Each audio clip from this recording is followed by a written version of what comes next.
देखिए, नांदेड़ के वोटर्स के लिए खुशैन बात है कि महाराष्ट्र के सदर मोहतरम जनाब सैयद इम्तियाज़ जलील साहब नांदेड़ से लोकसभा इलेक्शन लड़ने वाले हैं।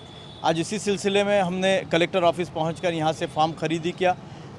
मजलिस इत्तेहादुल मुस्लिमीन नांदेड़ की ईमा पर सैयद इम्तियाज़ जलील साहब ने यहां से लोकसभा लड़ने का इरादा किया है। हम पुरुमीद है कि अगर वो यहां से इलेक्शन लड़ते हैं तो कामयाबी के क़वी इम्कानात है और कामयाबी के लिए हम पूरी उम्मीद है। और बहुत जल्द यहाँ से इम्तियाज़ जलील साहब अपना नॉमिनेशन फ़ाइल भी करेंगे और एक कसीर तादाद में रैली की शक्ल में हम लोग यहाँ पर, एक तारीख़ी रैली की शक्ल में हम लोग यहाँ पर सैयद इम्तियाज़ जलील साहब का जो फॉर्म है वो यहाँ पर नॉमिनेट करेंगे। साबिर भाई, विधानसभा के साथ लोकसभा के साथ विधानसभा का भी चुनाव होने जा रहा है, तो ऐसे में लोकसभा की चर्चा ज़्यादा है, विधानसभा की चर्चा थोड़ा कम नज़र आ रही है। ऐसे कारण क्या है इसका?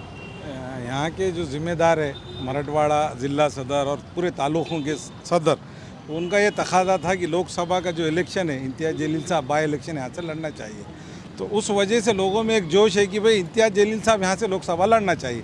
तो हम लोगों के रिक्वेस्ट पे हम पार्टी के जिम्मेदारों ने उनको ये करे तो उन्होंने यहाँ से लोकसभा लड़ने का इरादा असद साहब से बात करके करे। और उसके बाद में आज हम लोगों को बोलकर फॉर्म खरीदी करने का उन्होंने इरादा ज़ाहिर किया और हम लोगों ने फॉर्म भी खरीदी किए।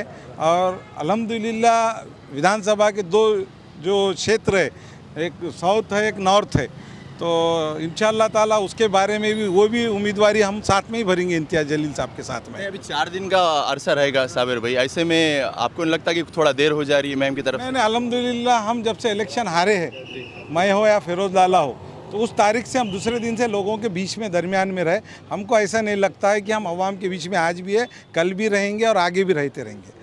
तो इसलिए यकीन है हमारे, तो अभी पार्टी का जो लाया अमल रहता उसके ऊपर हमको काम करना चाहिए। पार्टी जिस दिन भी हमारा बी फार्म लगेंगे, हमारे फार्म उम सब बढ़ के रेडी है। अब खाली जिस दिन हमारे इम्तियाज़ जलील साहब हमारे फार्म बी फार्म लगेंगे उस दिन हम फार्म भर देंगे। लास्ट डे में भी भर सकते या 2 दिन, 1 दिन पहले मंडे को भी भर सकते। इम्तियाज़ जलील साहब मौजूदगी में इंशाअल्लाह ताला नांदेड़ का फार्म भरे जाएंगे उत्तर और दक्षिण। 2024 पार्लियामेंट के इलेक्शन में आपने देखा है कि औरंगाबाद में यही महाविकास आघाड़ी और जो महायुति एनडीए और इंडिया का जो गठबंधन था, मैंने इससे पहले भी कहा था, वो छुपी उनकी अलायंस थी।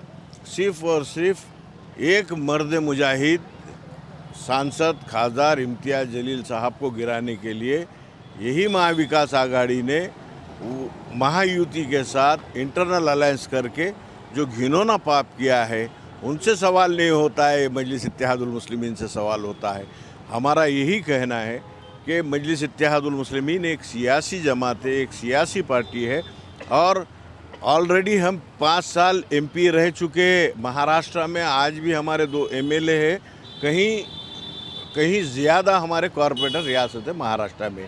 और मजलिस इत्तेहादुल मुस्लिमीन वंचित, शोषित, पीड़ित, अति पिछड़ा, ये इनकी एक बाबुलंद आवाज़ है। तो यकीनन नांदेड़ में तमाम तबक़ात के लोग, मुस्लिम, दलित, पिछड़ा, अति पिछड़ा, वंचित, शोषित, ये लोगों का कहना है कि इम्तियाज़ जलील साहब का जैसे एक अभ्यासु नेता जो सो इलेक्शन लड़ना चाहिए और हमारा एक खासदार वेल स्टडियस होना चाहिए। क्योंकि आज तक देखा है कि प्रस्तापितों का जो है सो यहाँ पर सियासत और राजकारण और राजकीय घराना रहा है। एक सामान्य कुटुंब से आने वाले इम्तियाज़ जलील साहब है। विधानसभा को लेकर आप खुद इच्छुक है, मगर अभी तक जो है परिस्थिति क्लियर नहीं हो पा रही, क्या कारण है इसका? नहीं, पार्टी की हमारी भी आइडियोलॉजी है और आला कायदीन बेहतर फैसले कर रहे हैं। क्योंकि हम ये चाहते हैं कि रियासत महाराष्ट्र के अंदर फ़िरक़ा परस्त पार्टी को रोकने में हम रोकना चाहते, मगर हमारी भी कुछ आइडियोलॉजी है कि हम भी चाहते हैं कि फ़िरक़ा परस्त जातिवादी सरकारें ना आए। इसके लिए पार्टी हाईकमान बेहतर फैसला ले लेंगे इंशाअल्लाह।